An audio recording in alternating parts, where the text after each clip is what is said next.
Hi friends, hello, welcome to Nettech channel.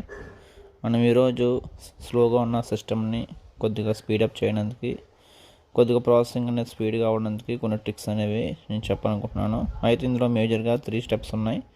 దాంట్లో ఫస్ట్ది control Windows button పెట్టుకుని are click చేసిన తర్వాత వచ్చిన రన్ బార్లో temp అని క్రియేట్ చేసి అని టైప్ చేసి ఎంటర్ చేసిన తర్వాత మనకి ఇలా ఒక విండో ఓపెన్ అవుతుంది.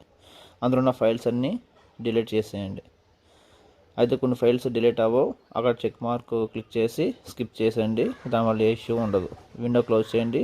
మళ్ళీ అగైన్ Windows+R, ఈసారి % సింబల్ పెట్టి మళ్ళీ టెంప్ అని ఎంటర్ చేసి మళ్ళీ %తో ఎండ్ చేసి మళ్ళీ ఎంటర్ చేయండి. మళ్ళీ కొన్ని ఫైల్స్ అనేవి వస్తాయి. ఇవి కూడా సేమ్ యాజ్ టీజ్గా అన్నీ సెలెక్ట్ చేసి డిలీట్ చేయండి. ఇందులో కూడా కొన్ని ఫైల్స్ అనేవి డిలీట్ అవ్వవు, దాన్ని కూడా సేమ్ చెక్ బాక్స్ క్లిక్ చేసి స్కిప్ చేసేయండి.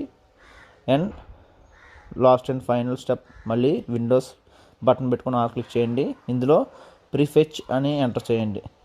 ప్రీఫెచ్ అని ఎంటర్ చేసిన తర్వాత కంటిన్యూ కొట్టిన తర్వాత మనకి కొన్ని ఫైల్స్ అనేవి కనిపిస్తాయి. వీటిలో కూడా మొత్తం అన్నింటిని సెలెక్ట్ చేసి డిలీట్ చేయండి. ఇక్కడ కూడా స్కిప్ అనే ఆప్షన్ వస్తుంది, ఆ చెక్ బాక్స్ చేసి స్కిప్ అని చేయండి. సో ఈ విధంగా మనం మన సిస్టంలో వేస్ట్గా స్టోర్ అయి ఉన్న క్యాచీ ఫైల్స్ అన్నింటిని మనము ఈ విధంగా రిమూవ్ చేసుకొని సిస్టమ్ని స్పీడప్ అనేది పెంచుకోవచ్చు. చూసారు కదా, ఇప్పుడు ఏ అప్లికేషన్ అయినా సరే, అది ఏ విండో అయినా సరే చాలా స్పీడ్గా అనేది ఓపెన్ అవ్వడం మనం చూస్తున్నాం. ఈ విధంగా మన సిస్టమ్ని, స్లోగా ఉన్న సిస్టమ్ని స్పీడ్గా చేసుకోవచ్చు. Thank you for watching.